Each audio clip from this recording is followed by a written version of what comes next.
வீட்டில் சும்மா ஹவுஸ் ஒய்ஃபாக இருக்கீங்களா? நீங்களும் யூடியூப்பில் ஏர்ன் பண்ணுமா?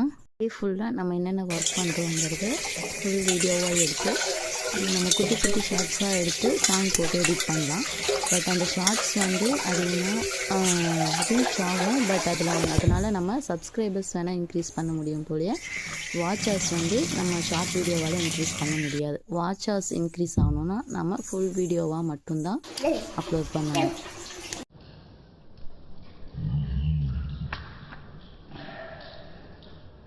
அம்மா கேட்டாளா? பா ஆடி லிப்ஸ்டிக் போட்டு ஆடி பா.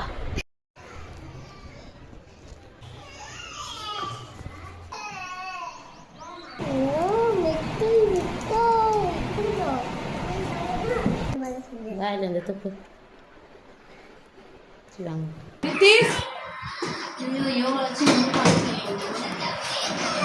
முடிச்சுட்டு கிளாஸுக்கு கிளம்பி அங்கேயும் போய் போராட்டமாக இருந்த வச்சு சமாளித்து கிளாஸையும் கற்றுக்கிட்டு வீட்டுக்கு வந்துட்டு சரி அப்புறம் பலூன்ஸ் கேட்டாங்க, எல்லாம் வாங்கி கொடுத்து நம்ம குட்டி பொண்ணுக்கு டைலர் பார்த்துடலாம்னு சொல்லிட்டு அதையும் ஃபேஷியல் பண்ணி முடிச்சுட்டு இதே சன்செட்டு கொஞ்சம் ஃபேஷியல் டைம் ஒரு 10 மினிட்ஸில் சன்செட் செம்ம வியூவாக இருந்துச்சு. அதையும் கொண்டு கேப்சர் பண்ணி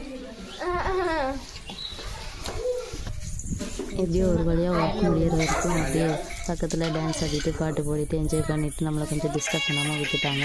ஆயிடுச்சு, நைட் ஆகிடுச்சு. இன்னும் நம்ம மேடமுக்கு குட்டி மேடமுக்கு விளையாட்ட முடியலை. விளையாண்டு பாலையும் கொடுத்து தூங்கலான்னு சொல்லி வந்தால் இப்போதான் சரி இன்ட்ரெஸ்டாக விளையாட்டாங்களே பாருங்களே. இப்படி தான் மார்னிங் இருந்து நைட் வரைக்கும் நம்ம என்னென்ன ஒர்க் பண்ணுறோங்கிறத ஃபுல் டேவாக வீடியோ பண்ணி போஸ்ட் பண்ணுங்கள். கண்டிப்பாக உங்களுக்கும் சப்ஸ்கிரைபர்ஸ் இன்க்ரீஸ் ஆகும். பிடிச்சிருந்தால் ஃபாலோ பண்ணுங்கள், லைக் பண்ணுங்கள். தேங்க்யூஸ்.